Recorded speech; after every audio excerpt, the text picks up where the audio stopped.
কামাখ্যা হিন্দু ধর্ম মতে দেবী পার্বতীর 51 সতীপীঠের মধ্যে অন্যতম সতীপীঠ হলো এই আসামের মা কামাখ্যা মন্দির। আর মা যদি একবার ডাকে, ছেলে কি না গিয়ে পারে? তাই মা কামাখ্যার ডাকে সাড়া দিতে আমিও দুদিনের ছুটিতে চললাম মা কামাখ্যার দর্শনে। তাই আজকের ভিডিওতে আমি আপনাদের সামনে তুলে ধরব মাত্র দুদিনের ছুটিতে মা কামাখ্যার দর্শন, পুজো দেওয়া সহ ছোট করে কামাখ্যা ও গুয়াহাটি শহরটাকে ঘুরে দেখা। তাই এই নতুন ভ্রমণ গল্পটি সবাই পুরো দেখবেন, আর ভিডিওটি ভালো লাগলে অবশ্যই ভিডিওটিতে লাইক, শেয়ার এবং চ্যানেলটিকে সাবস্ক্রাইব করে দেবেন। দুপুর বাড়ি থেকে বেরিয়ে চলে এলাম আমার শহর নবদ্বীপ স্টেশনে। কিন্তু আমার কামাখ্যা যাওয়ার ট্রেন যেহেতু বর্ধমান জংশন থেকে, তাই প্রথমে আমাকে যেতে হবে বর্ধমান জংশনে। তাই নবদ্বীপ থেকে লোকাল ট্রেন ধরে প্রথমে চলে গেলাম বর্ধমান স্টেশনে। এখান থেকেই বিকেল 5টার 1, 2, 3, 4, 5 সরাইঘাট এক্সপ্রেস ধরে আমি যাব কামাখ্যা জংশনে। 1, 2, 3, 4, 5 সরাইঘাট এক্সপ্রেস বিকেল 4:05 হাওড়া স্টেশন থেকে ছেড়ে পরের দিন সকাল 9:35 গুয়াহাটি স্টেশনে পৌঁছায়। আমার এই ট্রেনে যাওয়ার কারণ এই সরাইঘাট এক্সপ্রেসই সবচেয়ে কম সময়ে গুয়াহাটিতে পৌঁছায়। প্রায় 1000 কিলোমিটার পথ এই ট্রেনটি যেতে সময় নেয় 17.5 ঘন্টা। এই ট্রেন বাদে শিয়ালদা ও হাওড়া জংশন থেকে আরও অন্যান্য অনেক ট্রেন আপনারা পেয়ে যাবেন গুয়াহাটি যাওয়ার জন্য। শুধু সময়টা 1 থেকে 1.5 ঘন্টা বেশি লাগবে। আর গুয়াহাটি যাওয়ার জন্য হাওড়া, কলকাতা, শিয়ালদা থেকে যে সমস্ত ট্রেন আছে তার মধ্যে গরিবরথ এক্সপ্রেস বাদে সকল ট্রেনের ভাড়াই প্রায় এক। সমস্ত ট্রেনেরই জেনারেল কোচের ভাড়া প্রায় 300 টাকা, স্লিপার কোচের ভাড়া প্রায় 500 টাকা, আর এসি কোচের ভাড়া শুরু হয় 1250 টাকা থেকে। এবার ট্রেনে ওঠার পর রাতের ফারাক্কা ব্রিজকে দেখতে দেখতেই চলে যাই ঘুমের দেশে। আর ঘুম যখন পরের দিন ভাঙে তখন দেখি ট্রেন আমাদের বিশাল ব্রহ্মপুত্র নদী পার করছে।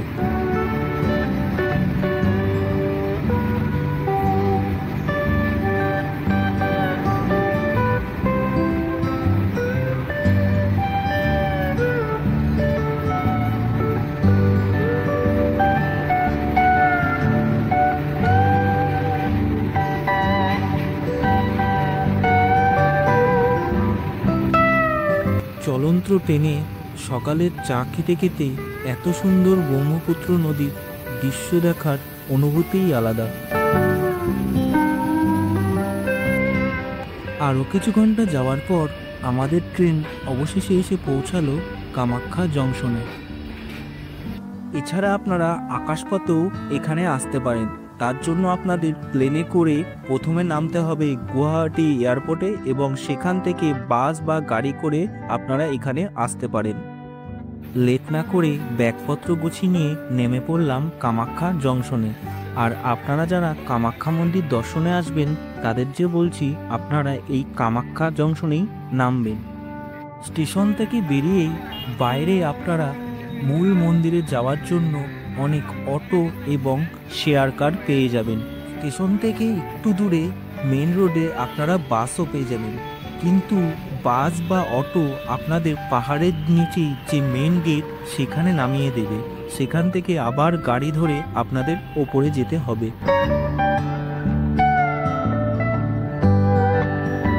কামাখ্যা মন্দিরে যাওয়ার পথে পাহাড়ে উঠতে উঠতে আপনারা রাস্তার এক সাইডেই দেখতে পেয়ে যাবেন কামাখ্যা শহরের ভিউ পয়েন্ট। এখান থেকেই আপনারা টোটাল কামাখ্যা শহরটার একটা সুন্দর ভিউ উপভোগ করতে পারবেন।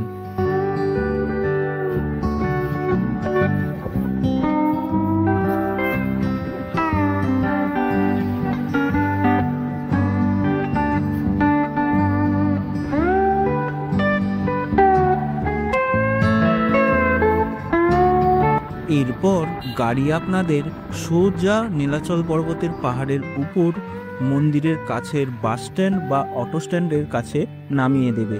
এই কামাখ্যা মন্দির চত্বরেই রাত্রিবাসের জন্য আপনারা 800 থেকে 1000 টাকার বাজেটের মধ্যে অনেক হোটেল বা লজ পেয়ে যাবেন। এইখানে যদি আপনারা হোটেল না পান তাহলে আপনারা গুয়াহাটির পল্টন বাজারে গিয়ে থাকতে পারেন, ওখানে অল্প দামে অনেক হোটেল রয়েছে। এই মন্দির চত্বরেই আপনারা লকার রুমও পেয়ে যাবেন। যদি আপনাদের কাছে প্রচুর লাগেজ থাকে, এই লকার রুমে লাগেজ রেখে আপনারা আশেপাশে ঘুরে নিতে পারেন। এবার আমি হোটেলে ব্যাগপত্র রেখে হালকা পেট পুজো করে বেরিয়ে পড়লাম কামাখ্যা শহরের আশেপাশে এবং গুয়াহাটি শহরের মধ্যে যে সকল জায়গা ঘোরার মতন আছে সেগুলো ঘুরে দেখে নিতে। প্রথম দিন এসে আমি ঘুরে নেব, কারণ পুজো দিতে গেলে অনেক টাইম লাগবে আর মায়ের পুজো আজ আমি দিতেও পারবো না, তাই ঠিক করি কাল ভোর ভোর আমি মায়ের পুজো দেব। এবার আমি সবার প্রথম যেটা দেখব সেটা হলো উমানন্দ টেম্পল। এই উমানন্দ টেম্পলে যাওয়ার জন্য আপনারা কামাখ্যা মন্দিরের সামনে থেকেই অনেক বাস আর অটো পেয়ে যাবেন। উমানন্দ টেম্পল যাওয়ার জন্য আপনাদের মাথাপিছু বাস ভাড়া পড়বে 25 টাকা আর অটো ভাড়া পড়বে 40 থেকে 50 টাকা। এই বাস বা অটো আপনাদের নামিয়ে দেবে উমানন্দ টেম্পল যাওয়ার জন্য যে ঘাট রয়েছে সেই ঘাটের একদম সামনে।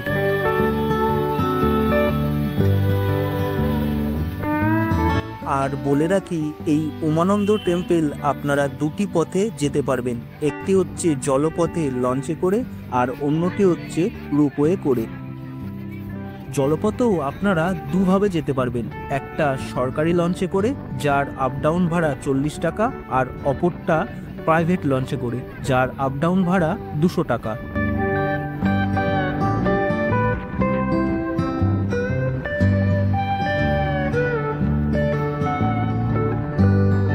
বিশাল ব্রহ্মপুত্র নদী আর দূরে দেখা যাচ্ছে ছোট ছোট পাহাড়ের চূড়া, আর এর সাথে স্নিগ্ধ বাতাস অনুভব করতে করতে আমাদের লঞ্চ এসে পৌঁছালো উমানন্দ দ্বীপে।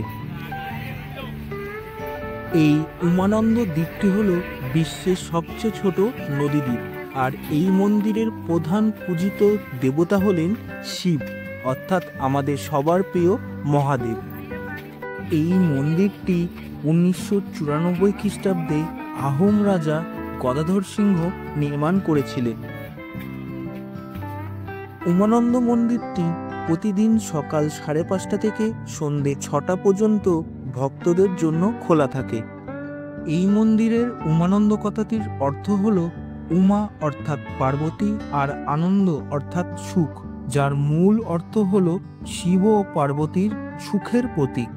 এখানে আপনারা শিব মূর্তির পাশাপাশি গণেশ, বিষ্ণু ও দেবী মূর্তিও দেখতে পাবেন, যা প্রতিদিন এখানে ভক্তি ভরে পূজিত হয়।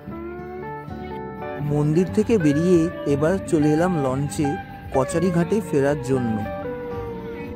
লঞ্চে করে ফেরার পথে সন্ধেবেলার ব্রহ্মপুত্রের এই মায়াবী রূপ দেখে আমি মুগ্ধ হয়ে গেলাম।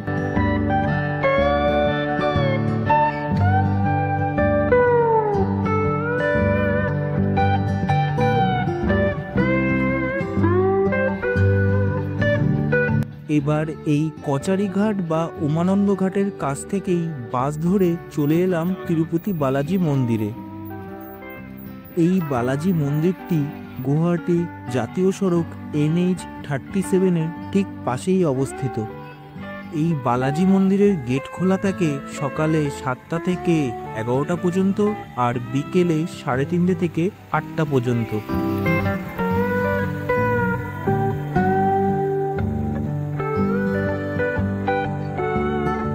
মন্দিরের ভেতর ছবি তোলা বা ভিডিও তোলা সম্পূর্ণভাবে নিষিদ্ধ, তাই আমি বলে দিচ্ছি মন্দিরের ভেতর কি কি দেবদেবীর মূর্তি রয়েছে। মূল মন্দিরে রয়েছে তিরুপতি ভেঙ্কটেশ্বরের মূর্তি, আর তার দু সাইডের দুটো মন্দিরে রয়েছে দেবী পদ্মাবতী আর গরুর দেবের মূর্তি। তিরুপতি বালাজি মন্দির ঘোরার পর অনেক লেট হয়ে যাওয়ায় আমি আর কোথাও যাইনি, তাই সোজা চলে এসেছিলাম আমার হোটেলে এসে বিশ্রাম নেওয়ার পর রাত 3টে নাগাদ স্নান করে বেরিয়ে পড়লাম কামাখ্যা মাকে পুজো দেওয়ার উদ্দেশ্যে। মাকে পুজো দেওয়ার জন্য আপনাদের প্রথমে যেটা করতে হবে সেটা হলো আপনাদের একটি টিকিট কাটতে হবে, আর এই টিকিট দু ধরনের হয়, একটা VIP টিকিট আর একটা জেনারেল টিকিট।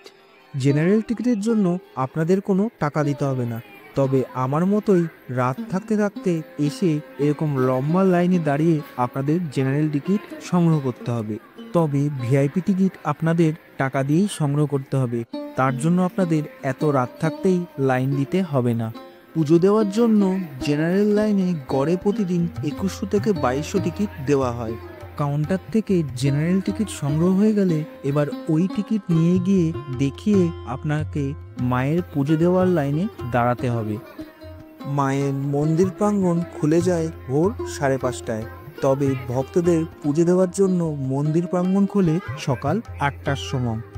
মন্দিরে পুজো দেওয়ার জন্য দুটো টাইম রয়েছে, একটা সকাল 8টা থেকে বেলা 1টা পর্যন্ত, আর অন্যটা দুপুর 3টে থেকে বিকেল 5টা পর্যন্ত।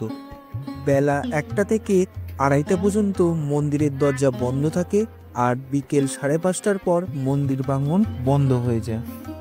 আমার রাত্রিবেলা টিকিট সংগ্রহ করা লাইনে দাঁড়ানো থেকে পুজো দেওয়া পর্যন্ত সময় লেগেছিল প্রায় 7 ঘন্টা। তাই আপনারা যারা পরবর্তীকালে মায়ের পুজো দিতে আসবেন আর ভাবছেন জেনারেল টিকিট কেটেই আপনারা পুজো দেবেন, তাদের জন্য বলছি আপনারা অনেক রাত থাকতে থাকতেই এই জেনারেল টিকিটের লাইনে এসে দাঁড়িয়ে পড়বেন। আর যারা ভাবছেন ভিআইপি টিকিট কেটে আপনারা পুজো দেবেন, তাদেরকে সকাল 5টা থেকে 6টার সময় ভিআইপি কাউন্টারের সামনে দাঁড়ালেই টিকিট আপনারা খুব তাড়াতাড়ি পেয়ে যাবেন। এছাড়াও আপনারা বাড়িতে বসেই কামাখ্যা মন্দিরের ওয়েবসাইটে গিয়ে অনলাইনের টিকিট কেটেও আপনারা আসতে পারেন। অনলাইনের টিকিটের লিঙ্ক আমি ডেসক্রিপশন বক্সে দিয়ে দেব, আপনারা দেখে নেবেন।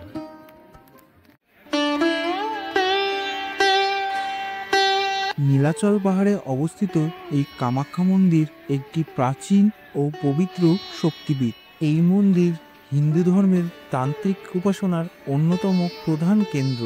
পুরাণ মতে দেবী সতীর যোনি এই স্থানে পড়েছিল, তাই এই মন্দিরে দেবী যোনিপীঠ নামে পূজিত হন, যা নারীর সৃষ্টিশীল শক্তির প্রতীক। এই মন্দিরের স্থাপত্যও অনন্য।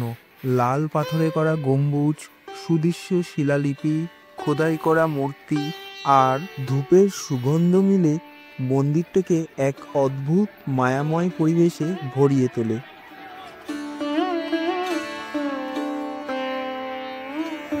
প্রতি বছর জ্যৈষ্ঠ মাসের শেষ 4 দিন ধরে এখানে অম্বুবাচী মেলা হয়। দেবী কামাখ্যা তখন ঋতুময়ী হয়ে ওঠেন আর মন্দিরের দরজা তখন বন্ধ থাকে। কামাখ্যা মন্দির কোনো একটি ধর্মীয় স্থান নয়, এটি একটি আধ্যাত্মিক শক্তি, প্রকৃতি ও মানুষের বিশ্বাসের একটি মিলনস্থল।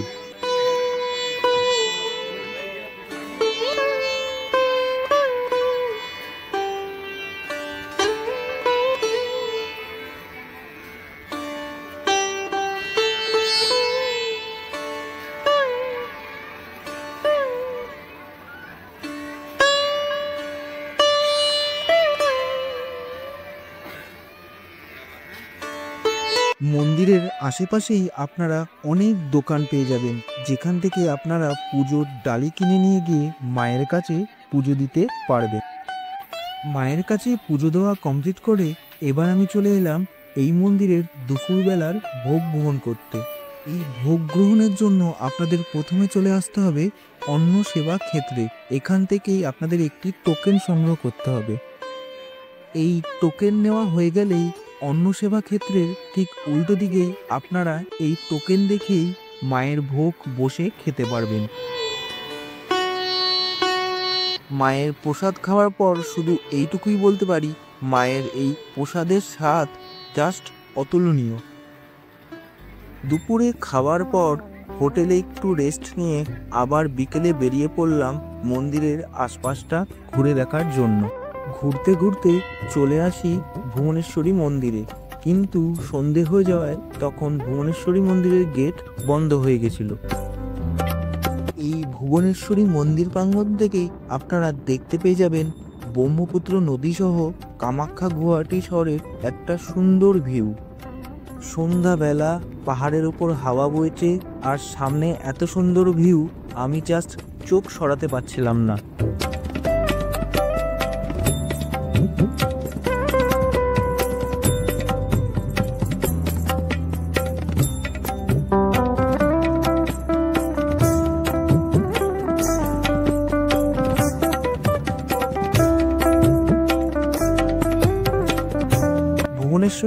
থেকে ফিরে আমি চলে এসেছিলাম বাড়ি ফেরার আগে লাস্টবার কামাখ্যা মন্দির দর্শন করতে।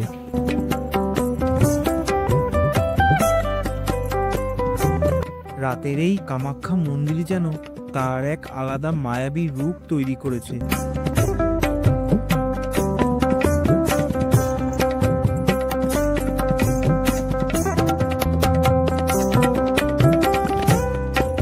পর হোটেল থেকে বেরিয়ে কিছু খাওয়া দাওয়া করে নিয়ে কামাখ্যাকে বিদায় জানিয়ে বাড়ি ফেরার জন্য রওনা দিলাম গুয়াহাটি স্টেশনের দিকে। গুয়াহাটি স্টেশন থেকে আমি যেই ট্রেন ধরে বাড়ি ফিরব সেটি হলো 13176 শিয়ালদা কাঞ্চনজঙ্ঘা এক্সপ্রেস। এই কাঞ্চনজঙ্ঘা এক্সপ্রেস গুয়াহাটি স্টেশন থেকে রাত্রি 10টা 50-এ ছেড়ে পরের দিন সন্ধে 7টা 20-তে শিয়ালদা পৌঁছায়। 980 কিলোমিটার পথ অতিক্রম করতে ট্রেনটির সময় লাগে 20 ঘন্টা 30 মিনিট। এবার বলি দুদিনের কামাখ্যা গুয়াহাটি ভ্রমণে আপনাদের মাথা পিছু কত খরচ হতে পারে। ট্রেনে স্লিপার কোচে যাতায়াত, হোটেল ভাড়া, খাওয়া দাওয়া, গাড়ি খরচা সহ আপনাদের কম করে 3300 টাকা খরচ হতে পারে, আর এটা নিজস্ব কেনাকাটা আর শপিং খরচ বাদে। এরপর আমি বর্ধমান জংশনে নেমে সেখান থেকে লোকাল ট্রেন ধরে আমার শহর নবদ্বীপ ধামে এসে আমার এবারে ভ্রমণ যাত্রা শেষ করি।